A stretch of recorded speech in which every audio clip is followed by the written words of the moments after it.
What's going on, man? You guys are now tuned back into the Free Sauce Podcast, and you already know we got another banger of an episode, man. But before we get into the episode, make sure you smash that like button below, man. Hit the subscribe button. Hopefully, we at 100 subscribers by now. Gonna be doing a raffle if it's not done already, so make sure you guys stay up to date with that. Merch is on the way. Probably gonna be out this week. Probably this week. Merch gonna be out this week. Pre-order coming soon, so make sure you guys, or it's probably already out. Yeah, pre-order already out. But without further ado, we're gonna go ahead and introduce our first guest, man. My name is Louie Rayson. I'm a sophomore here at Illinois State University. I study political science and history. I am the president of my fraternity here on campus. That's all I can think about for an introduction for myself. That's good enough. Yeah. I feel like sometimes like when you're put on the spot to introduce yourself, you forget all that you do. Hell yeah. Like you just say your name. You want to say where you from. I'm from the Joliet area too. I can't say I'm from Chicago because people will get mad. It's just like sometimes like I catch myself too. Sometimes like people be like, "Oh, who are you?" And I just thought, I just know my name. My name is Austin. Shit, that's a good question to ask yourself all the time. Who are you, shit? So you be prepared for shit like that. That's what they try to tell you all the time to prepare, especially when they're going into like interviews or like any type of like any type of fair. They always try to make sure like you know what the type of questions are gonna be asked and how to respond. That is a really deep question though. Like by itself, like who are you? I don't know. There's so many different ways you can approach that question. So many ways you can interpret it. But I feel like the best way is just describe who you are, what your name is, and what you're doing at the given time. So. Yeah, I feel like that's it. What he said though, shit. What you doing? That's why people be so lost because they ain't doing shit. True. All they do is got a name and where they from. They ain't doing shit else. Yeah, that's what I noticed. Like.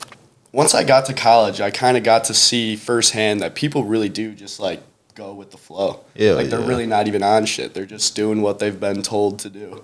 Go to college, go to school, go to class, and that's all the sustenance is with them. Like, all they have to them. They just go to school, go to class, and don't really do much else. Shit, we were just talking about it 2 episodes ago about conditioning, how we just condition to damn near do everything we doing. Just because somebody told us that's how it's supposed to be.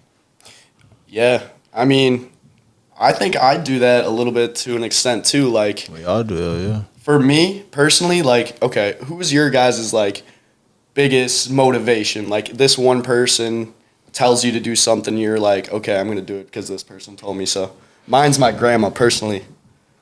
I ain't gonna lie to you. I'm a stubborn motherfucker. I'm about to say, nobody really. I'm a stubborn motherfucker. I got people, that I take advice from, but I'll probably say the closest person today, probably my mom, but not even. Yeah, my closest person might be my grandma, but even she knows. But I get what you're saying. Yeah, I understand that. At first, I wasn't even really sure if I wanted to go to college. Like, when I was in high school, I had that like grind set entrepreneur mindset, right. And I was like, you don't really need to go to college for that type of stuff.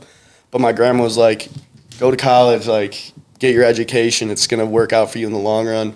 And that's not what I was trying to do at the given time, but she was telling me to do it, and I always trust what she said. So decided to go to college, and I think I'm better off for it.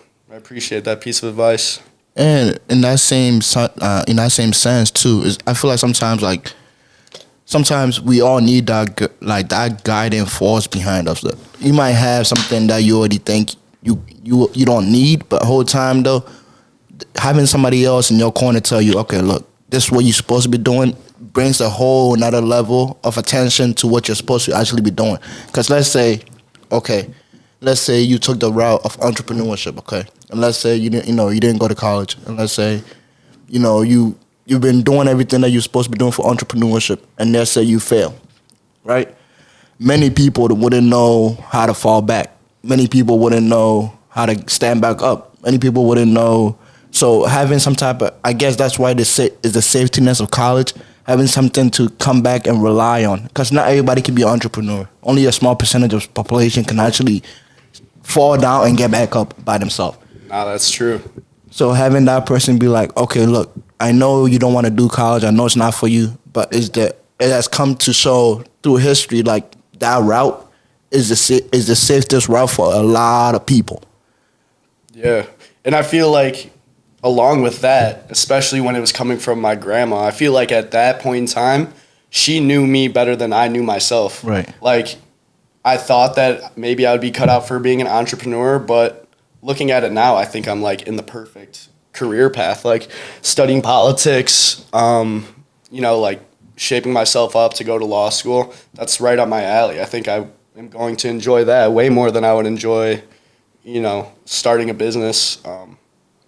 I don't know. I feel like it's just more fulfilling to me, like that type of stuff, helping people. And I feel like entrepreneurship is a lot more focused on like self-growth, if that makes sense. Yes. Yeah. Like I like the idea of how you actually got to actually understand yourself, because sometimes not everybody's gonna be willing to give up something that they are willing to try, like, and they're constantly trying. But if it's not working, you might as well try to figure out other options. And I'm glad like you know yourself, so you're like, okay, entrepreneurship is not for me. I'm not about to kill myself over it. I'm about to figure out something else that I'm good at and stick to it. I feel like sometimes that's the hardest part with a lot of people. Something don't work out. Nah, I'm gonna keep doing it until it works itself out. But sometimes the thing is telling you stop trying. And I feel like it's not necessarily as much as it's stop trying, but it's like focus your attention and energy something else. Okay. Like, yeah, I mean, I don't know. It's just weird to think about. Like, I feel like everyone kind of has something in them. Like, everyone has a certain thing on this earth that they're kind of meant to do. Like, everyone has a talent. And I guess the hard part's just figuring out exactly what that is and how you can use that to your benefit in your own life.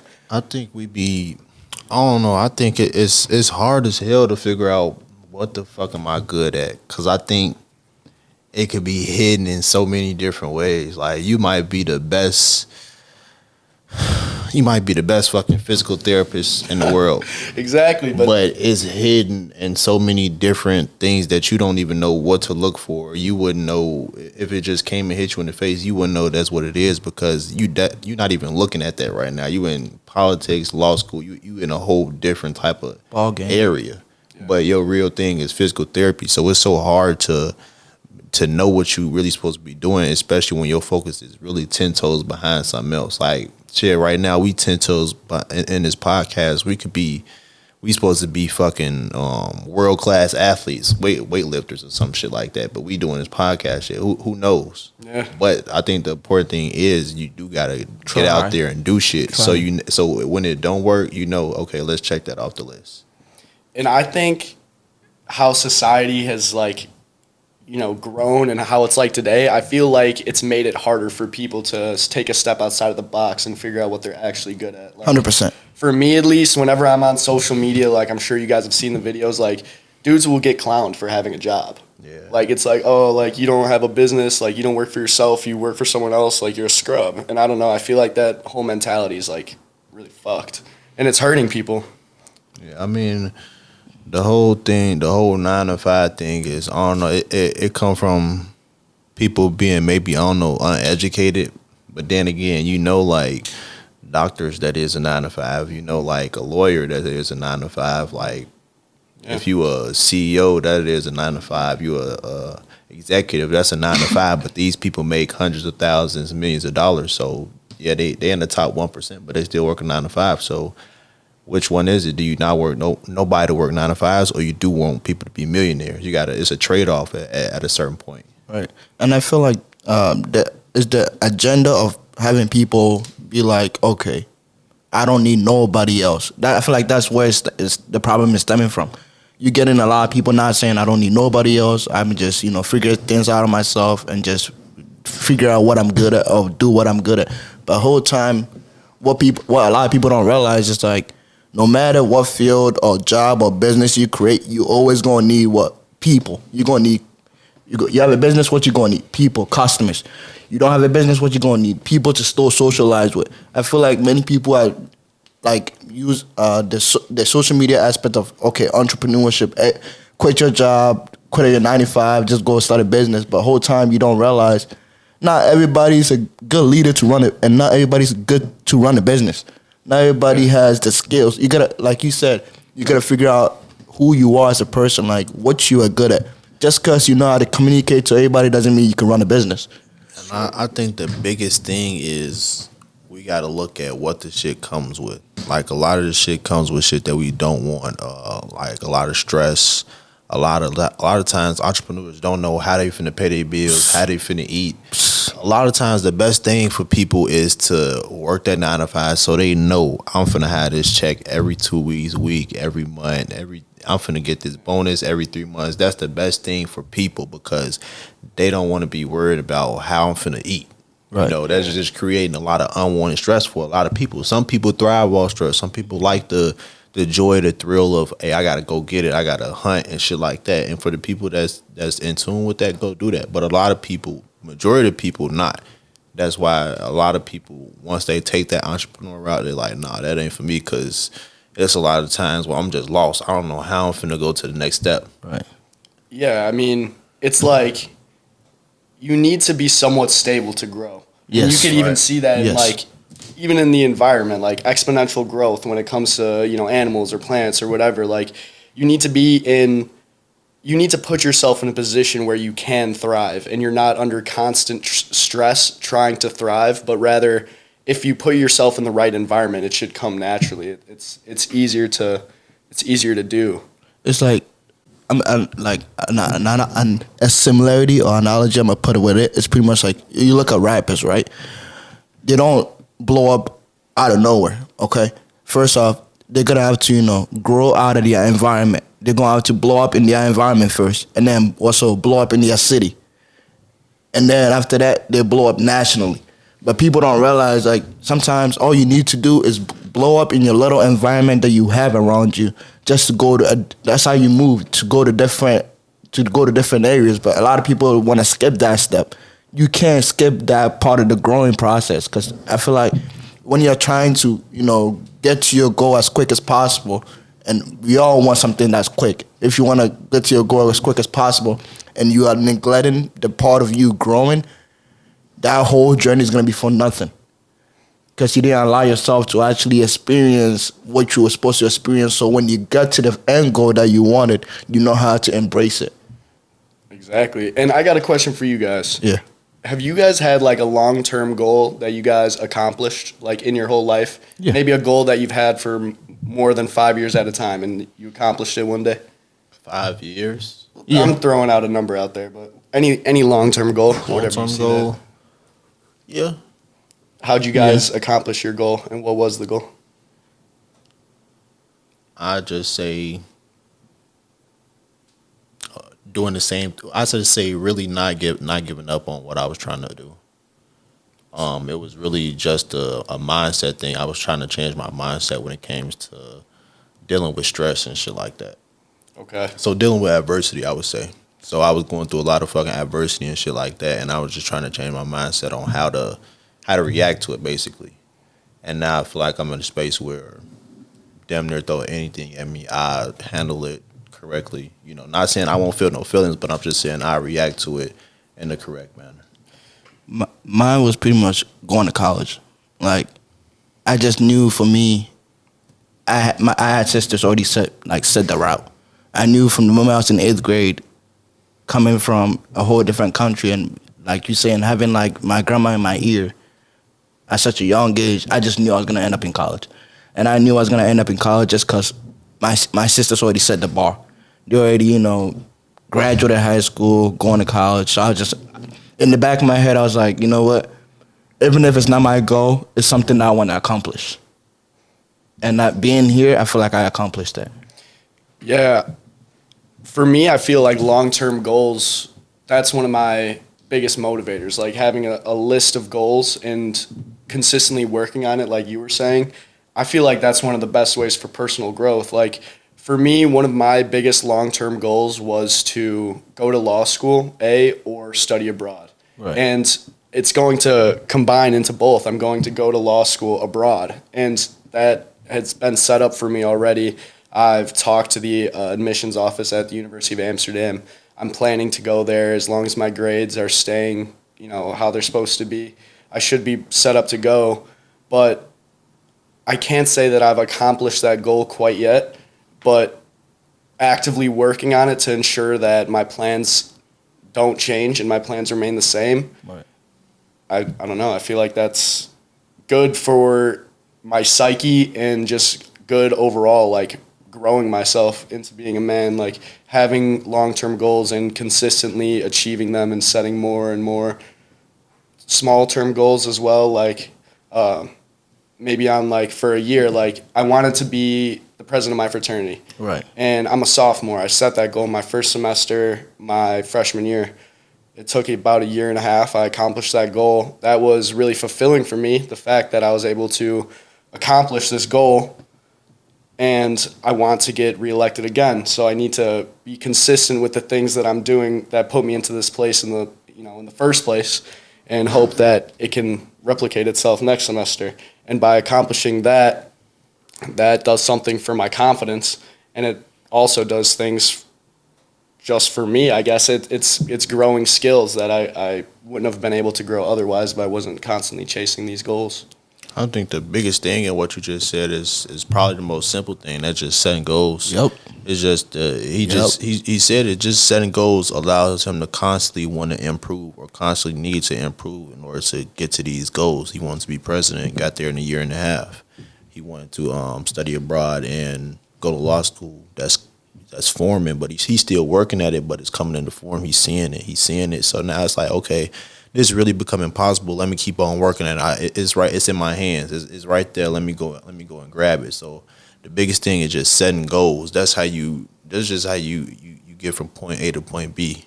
Nothing is done on accident. I say it damn near every week. You gotta do shit intentionally. That's all that setting goals is. You're just being intentional about everything that you're doing.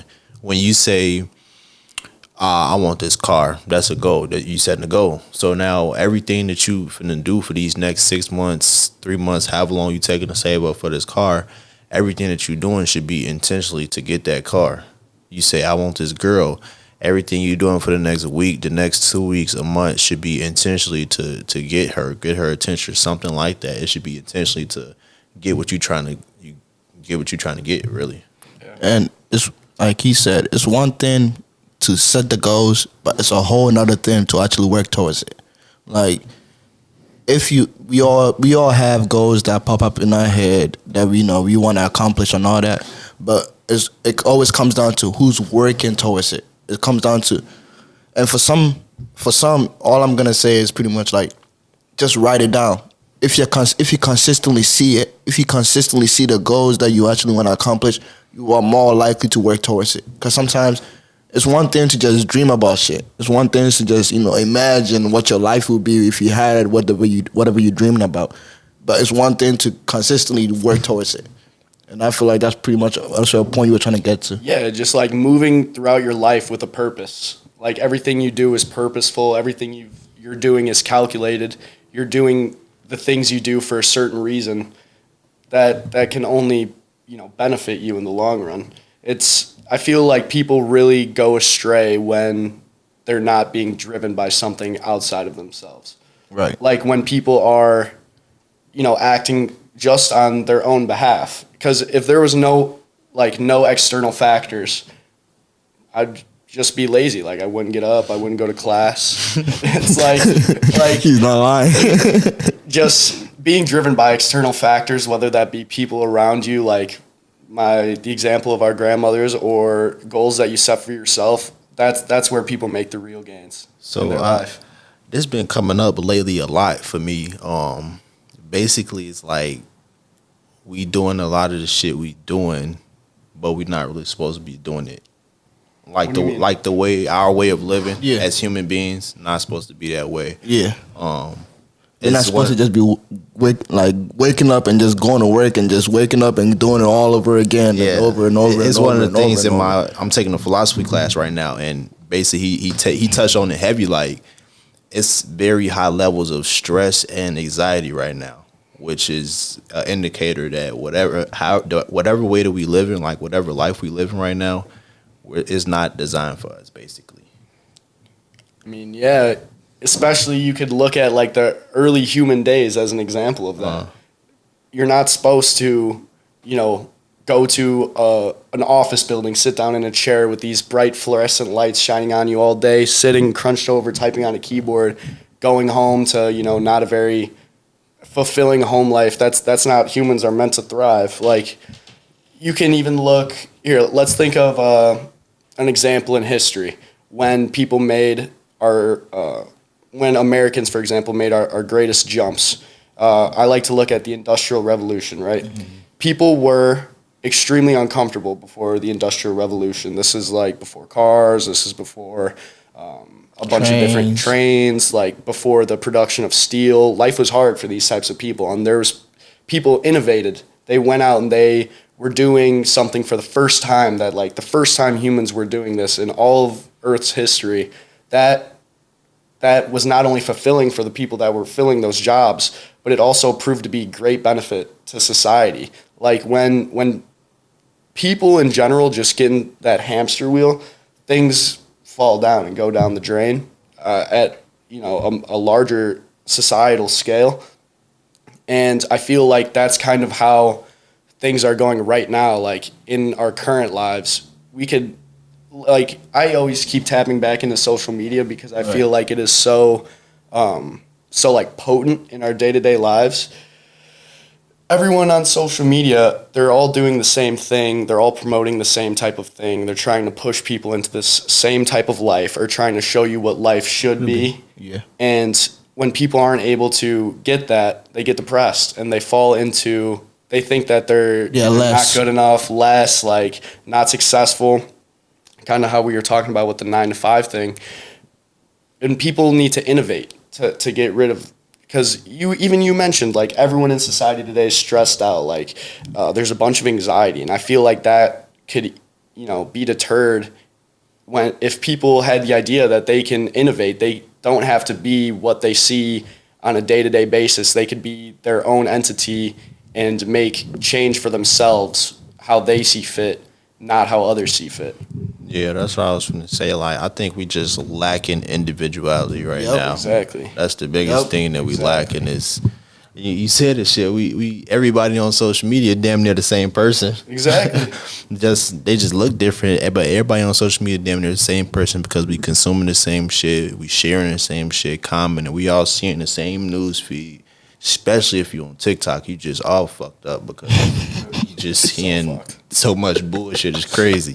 It's absolutely ridiculous. At least on Facebook and shit, you could follow the fucking news pages and shit and get a little bit of news, but dude, my Facebook's all fucked up. I have like all my family on my Facebook, like my mom's side of my family and my dad's side of the family. They're like polar opposites. So I'm just scrolling through and I see like some crazy ass QAnon shit, and then I'm seeing some crazy Ukraine shit, and then I'm looking at like my aunt and like all of her dogs. She like breeds dogs. It's all over the place. Facebook's a wild place, but TikTok is poisonous, man. It's addicting and it's poisonous. It's simultaneously ruining your brain and getting you hooked at the same time. I need to stop going on TikTok. I gotta delete that shit. I'm addicted. I ain't gonna lie to you. That's damn the new age crack. How much time would you say you spend on TikTok? Like every time you open the app, how much time? So I'm not like going on TikTok marathons at any given time, but it's like, I'll sit down and I'm like with the homies, we're having a conversation, and I'm not chiming into the conversation for like as short as 1 minute, 2 minutes, and just pull out the phone and I'm going on TikTok just to, I don't know, maybe separate myself from. Just zone out for that little quick moment. You'd be like, oh shit. That's terrible. That's fucked up, dude. Like, Jesus Christ. The algorithm too. Because I was just watching a video on this the other day, like the algorithm and how like highly engineered it is to get people hooked. Like it goes as deep to, they will see how much time you spend on a certain video down to like the millisecond, down to the 10th of a second. And it will go throughout its entire algorithm to find anything that is similar, whether it's about the same type of thing, whether it's the same tempo, whether it's the same type of like it sounds similar, whether it's the same color, and they'll give that to you, they'll recommend that to you, and then the same thing happens, and you get in these, dude, You just swipe a robot. That's the thing with TikTok, really all the apps, but really TikTok especially, you get them permission to so much shit. Like once you get the app on your phone, you get them permission to so much shit, like your search history, your contacts, I think messages, photos, it's so much shit that they get access to. And then once they get access to that shit, they just gonna throw your shit in the algorithm and have you just gonna be consuming exactly what you've been looking at all day. All day. Have you guys heard about the I think it's Gonzalez versus Google case that's happening in California right now? Nah, what it's about. Okay, so in the United States, we have something called Title 230, which it's basically a piece of legislation that says that publishers on YouTube or publishers on the internet like YouTube, they are not responsible for what gets posted on their platform because it's being posted by someone unaffiliated, but rather using their platform as the city center, for lack of a better words. But Bulletin board type shit. What's up? Like a bulletin board kind of. Yeah, but this guy in California, he filed a lawsuit against Google because there was, I could be mistaken, I might be getting these small details wrong, but there was a extremist in California who was being recommended ISIS videos on YouTube, which further radicalized him and then made him commit a terrorist act. Right. So this Gonzalez guy filed this lawsuit basically saying that responsibility weighs on YouTube and that YouTube is responsible because the YouTube algorithm was pushing and recommending basically like terrorist videos to this guy. And so what this lawsuit is trying to accomplish is it's trying to get YouTube and Twitter and things of that sort to be regulated how a newspaper is regulated.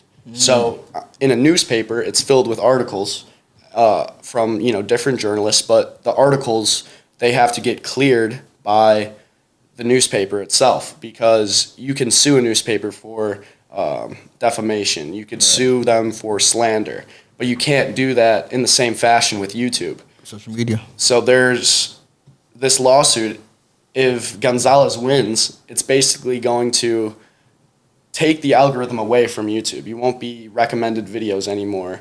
You won't be able to have videos pop up on your home screen that relates to something you cherish. You've watched. Yeah.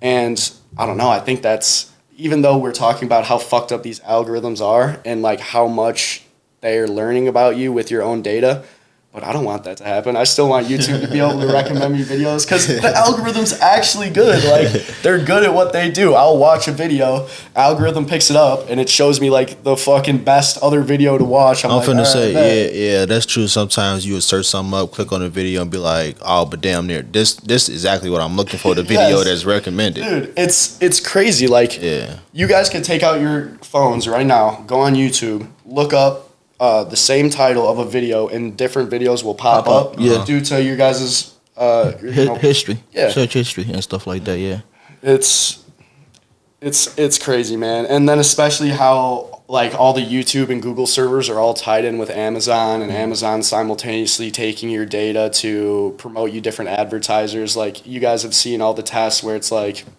people will just be talking about things. Your phone microphone's on, picks it up, sends it over to the algorithm. It'll push you products on Amazon. Man, it's crazy. It's really fucked. Man, you just be like, damn, they listening. Yeah, bro. I seen this one video. This guy, he was like trying to test this theory out, and he was doing it with his wife. And what they were going to try to get promoted to them was dog food. They didn't have a dog. Right. And they put their phone down right there, and they had a conversation. He was like, oh, we need to go pick up dog food for our dog. And then they would like talk about the dog, and they did that for maybe 20 minutes. They waited an hour. They went on Amazon. The first thing suggested to them was dog food. Amazon Prime next day delivery. And it's like, it's next day. But I ain't gonna lie, you can't even blame the companies at this point. Like, it's just the fact that, like, you know, it's just you can't to some extent. Like, capitalism. It's just the society we live in. Somebody gonna have to make money regardless. True. And I mean, if they see a bag there, I'm sure they're gonna take it, especially Yeah. you know, the terms and conditions that everyone's supposed to read. Yep. You're like signing away your life on Facebook and Twitter down here. You hit agree so fast. It's a shame. Yeah. Because you don't even want to read Get it. that shit off my screen, bro. Of course I agree. Bro, and then like they'll try to make you do that shit where it's like, oh, you got to scroll to the bottom to make sure you read it. Like, what are you doing, man? No one's reading these terms and conditions. And especially too with social media, it's the problem that has come along with it. It's our short attention span. Yeah. Like we saying, like, bro, we scroll all the way to the bottom just to click agree, because you don't want to, first off, you don't want to see that bullshit on your screen. You don't want to read what is even in there, because you like, I need to get whatever I need to get out of my phone before a certain time period. So I feel like the short attention span, that's why TikTok is so great, because it captures people that have really, really short attention span. Mm-hmm. And it's also They could conditioning people to have short Scroll for hours. Oh my God, I just spent 3 hours on TikTok. Scroll. But you just watch 10 seconds of video. Each video you watch just 10 seconds of it. In the span of probably an hour, you watch so many videos, it's the same. Same video. I could go on TikTok for an hour, put my phone down, and I couldn't tell you one video that I watched. That's so true, though. That's true as hell. I was hearing some stuff how TikTok might get banned in the United States. Yeah, Like, I've seen a couple of things about it. Because it's from China, shit. That's who made the app. yeah, people are tweaking. Hopefully they don't take TikTok. That shit. We'll see, man. But shit, I wanted to talk about like you being in the president of a frat, but also like juggling school life, social life, leisure time and shit like that. How do you all kind of put that into one? Especially you being a sophomore too, so you still getting the hang of shit when it comes to school and shit like that. Yeah, so luckily for me, my responsibilities in the fraternity and my social life, they go hand in hand. Okay. My friends at school are my fraternity brothers, and I honestly do enjoy like the tasks that I'm given and the responsibilities I have. Like, we have a weekly meeting every week. It's called chapter. I enjoy hosting chapter. I get to write out a list of the things we get to talk about. We go there. It's an upbeat environment, and we're just making plans for our next week, like planning fun things, planning good events, planning philanthropies, planning how we're gonna help people out, and we're recapping the previous week's activities, and we can like recount on the new memories we made. So the fraternity and social life aspect really do go hand in hand. But my school and my social life outside of the fraternity, like my friends back home, it is a little bit more difficult. I've always been a pretty good student overall. I've always gotten high marks like throughout my entire education. And last year, I hit a bump in the road. The transition from high school to college, it was kind of a lot. Like I wasn't going to class. I wasn't sending in my homework. I wasn't doing my assigned readings, and it came back to bite me in the ass. I got on academic probation my first semester at Illinois State after my entire life being like an honor roll student. And that was really hard for me. It really lowered my confidence because that kind of became part of my personality. Like being quote unquote smart, like being good at school, that was part of who I am. So that really, threw me out of the mix when I got these really bad grades. And that also affected my relationship with my family because I felt the need that I had to lie to them when they were asking me, oh, how's school? Like, how are your grades? I'm like, oh, school's going great. It's phenomenal. Oh, bro, outstanding, man. Yeah. Never better. So I guess the switch from high school to college in terms of my academics and my social life outside of school, it was hard. It was a hard adjustment. And I got such a good group of friends back home. It's 9 of us, and we've been friends ever since we were in like the 4th grade. Some of us have been friends for longer than that, and that was hard too. Like being separated from them when we were pretty much inseparable for most of my childhood. that was also really tough, like not being able to be with them in such a new and confusing time in my life.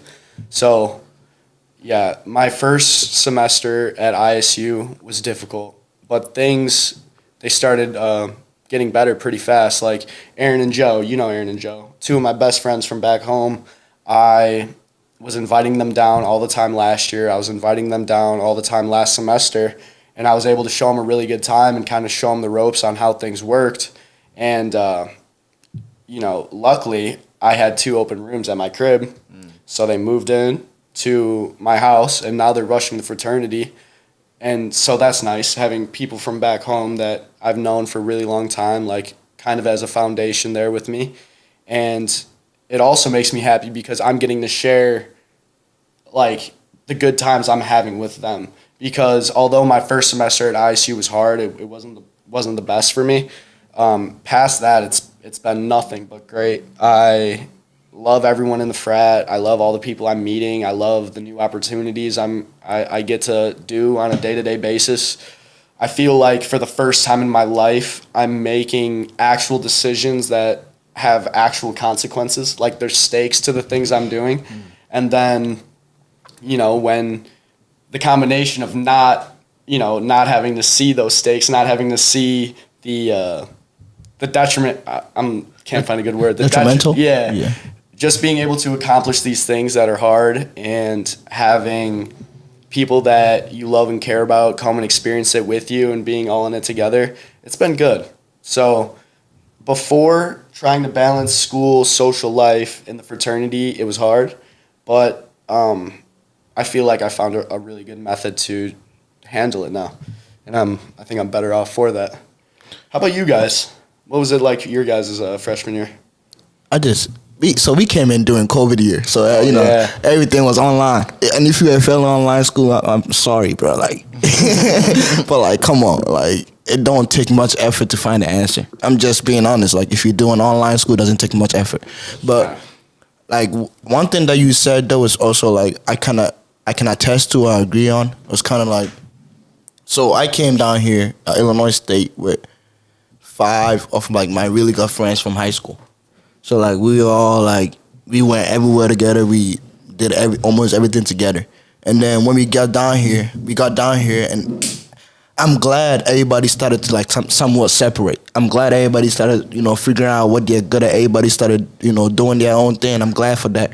Just because like at times it's like, okay, who are you outside of hanging out with your friends? Like who are you outside of just consistently hanging out with the same people, consistently doing the same things? So it's just now two are in the same frat, one is in a different frat. So it's just like being able to, still have those connections. As in like I can no matter what, I can reach out to you. No matter what, you can reach out to me. But it's just that transition period of the first year, like where everybody was actually starting to grow and find their own path. That was the most challenging part of me being in college. Like, okay, like now Austin, like you really gotta. I've always been social, but like now it's like Austin, you really gotta actually go make friends for the first time in like forever.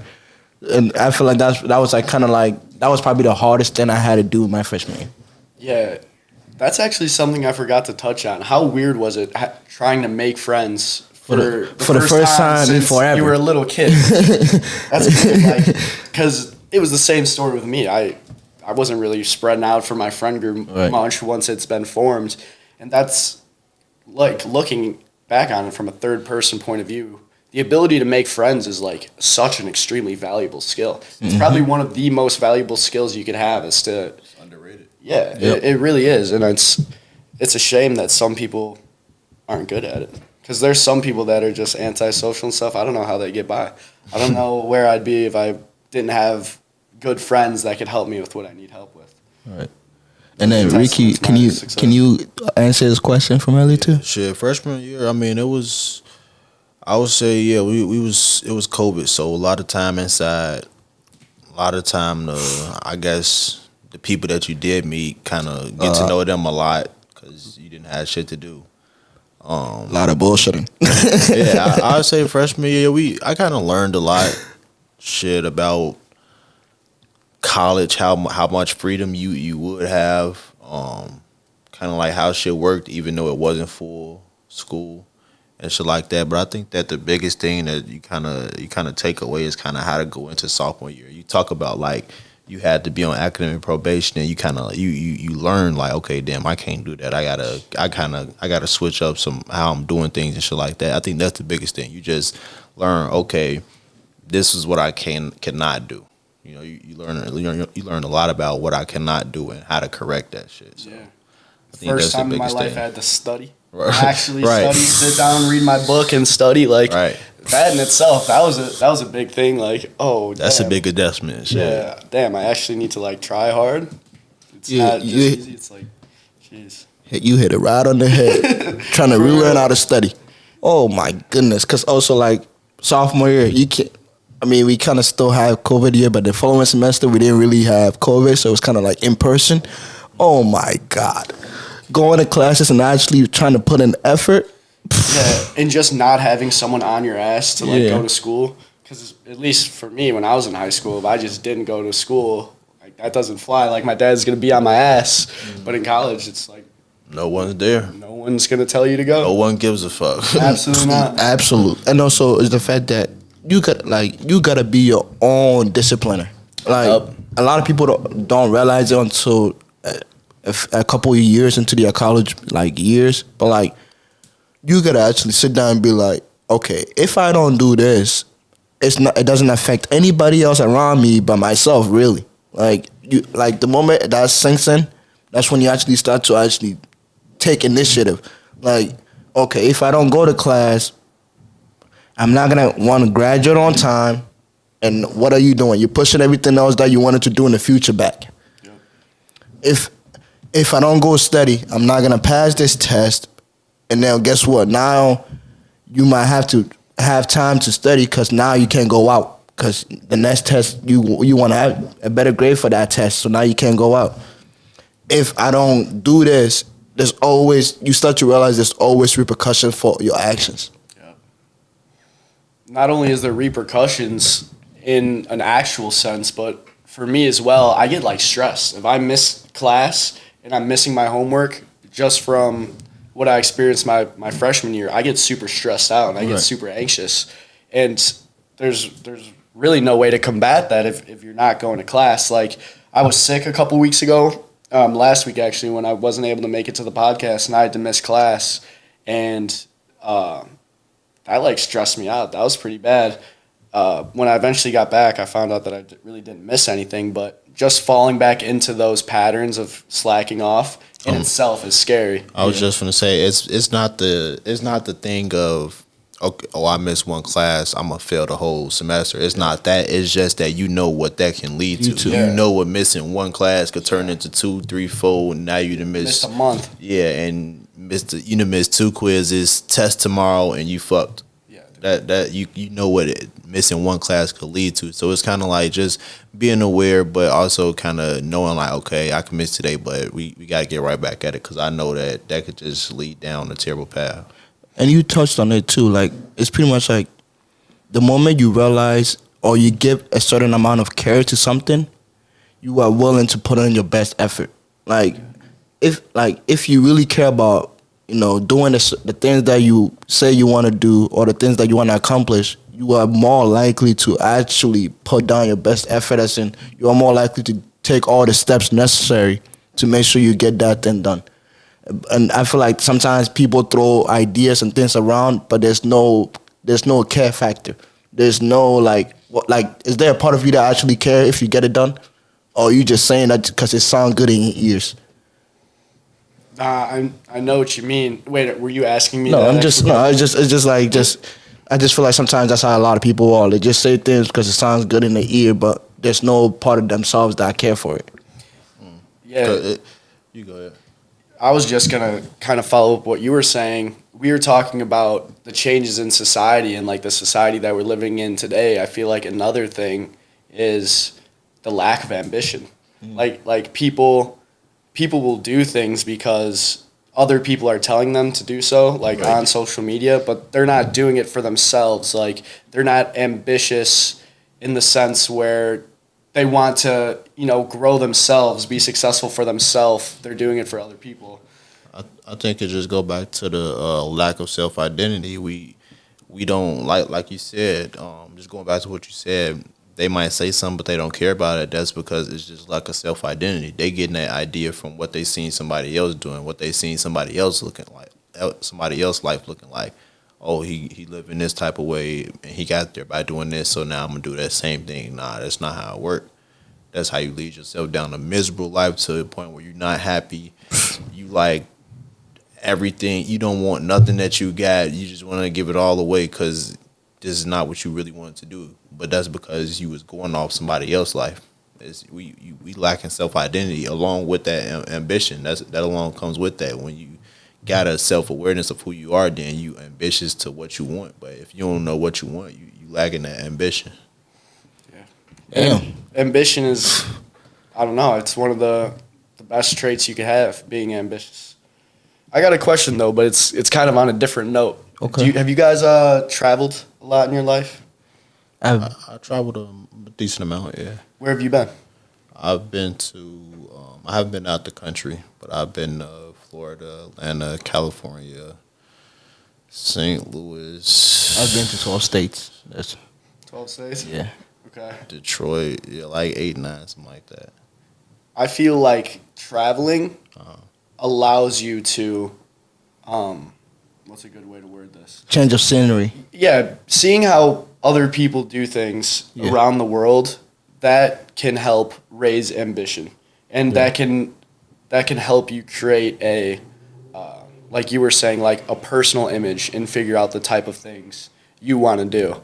And I've always kind of had that mentality, like looking at different cultures, seeing how different groups of people accomplish different types of things, looking and trying to see what different cultures find valuable within their own culture. Mm-hmm. And by looking at things like that, especially in the first person, and trying to understand that, you're better off for yourself.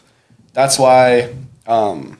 that's one of the reasons why I'm minoring in history and I like geography so much, is because I see travel as one of the best ways for self-improvement, development, self-growth. Yeah. And it's like, I always have to remind myself this, like, I am extremely grateful and glad to have experienced two cultures, in a sense of growing up in one and essentially growing up in another. Like, being able to actually trace my history back from where my people are from is just actually, like, I take so much pride in that, just because it's just like, sometimes, like, I might hear certain arguments that might be going on in the United States, and I can't relate to it sometimes, because I'm like, okay, like, I hear you, and I understand you, but me personally, I can't relate, so I don't know how to actually approach it, because it's sometimes like it's a conversation. Sometimes it'd be like, okay, so this and this happened here in the United States, but back home I've never had to experience that. Like, growing up, I've never had to experience that type of experience that somebody in America might be experiencing.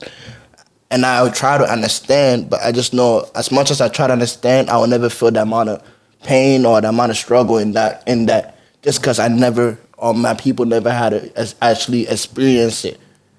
And the conversation I'm talking about is pretty much like slavery. Like, it's pretty much like, I know where I could trace my history. Like, I know where my grandma is from, where my dad is from, where my great grandpa and everything is from. So sometimes when people in America are like, look, you don't, like, they might tell me you don't understand what the type of struggles that I had to go through. I'd be like, look, I know I don't understand. That's because I'm not about to sit here and be like, I know everything that your parents or history that you've gone through. I don't understand. But try to teach me so I can at least feel you. So I can at least try to, like, make sure I know where you come from. Because as much as I try, I will never understand. Yeah. Where are you from? I'm from Ghana. You're from Ghana? Yeah, like, and I'm just saying that as in, like, it's pretty much like, I take pride from where I'm from. So I'm just like, if anybody can educate me on the stuff that you, like, people go through here, I'm always all ears. I will always want to listen. But I'm just letting people know, as much as I try to understand, I will never truly understand. In American history, especially, I feel like it is so complex and intricate. It's almost like it's a coin. American history is almost like a coin. There's the head side and there's the tail side. And it can be interpreted and understood in so many different ways. That's what makes American history like so complex. Like my understanding of American history is different from yours, and it's different from yours, and it's different from anyone else walking on the street. Right. Like the historical events remain the same, yes, but the effects of said events and the cause, it's a lot of things. It's like not up for interpretation, but it's rather it's food for thought.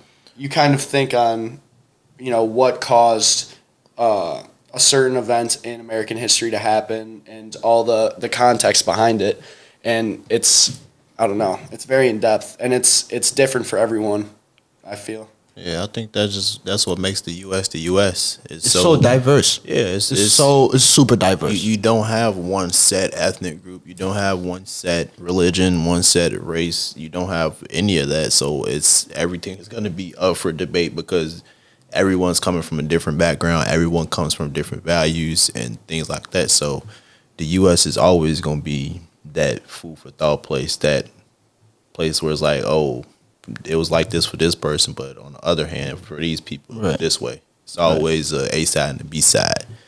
But I want to go ahead. But like that's the best part about it. That's what I'm saying. Like if you're able to actually get people to understand your point of view, by all means. But if somebody doesn't fully grasp or know what you're saying, don't try to push it. Absolutely. Because at the end of the day, I feel like that's the problem with the society we in today. It's if you don't agree with me, then it's fuck you. Yeah. But whole time, the whole point of us having a conversation is to understand each other. Yeah, we gotta be okay with just agree to disagree, man.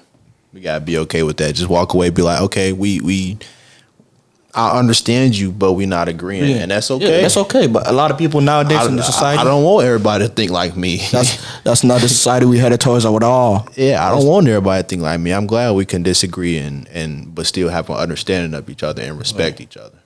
That's the biggest thing. But I feel like there's like different Americas because like. Yes. Bloomington Normal isn't the same America as Kensington, Philadelphia. Like, New York isn't the same America as Malibu, California. Alaska is not the same America as Hawaii. It's so different. And America is so huge just by size and population. The United States is the third most populated country, and we are the fourth largest country by size. Like, there can be two Europes that fit inside the United States. And that, just seeing it in that perspective, that goes to show, like, yeah, it makes sense that there's so many different ideologies within the United States because we take up damn near a whole continent. Like, people are going to think and understand different political concepts and understand different theories and understand different events in certain ways due to, their setting and their surroundings. Mm-hmm. That just go back, shit. That's the U.S. That's what makes us, man.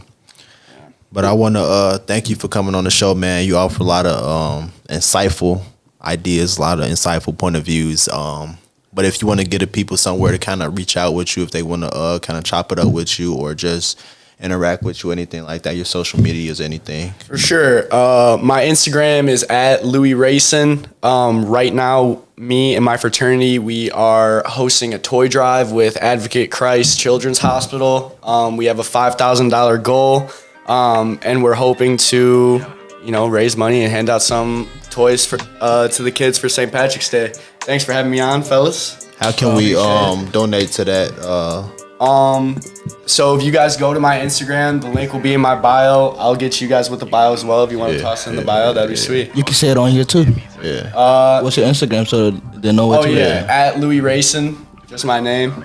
Got you. For sure. Appreciate it. Rayson. Appreciate it. No problem. Always. Hey, Free Sauce, please never stop learning. Yes, sir. Never stop learning, man. Free Sauce Podcast, we out. Man, we out. To pay my tuition. Now I've been rapping and chasing my vision. She said she was hungry. I took her to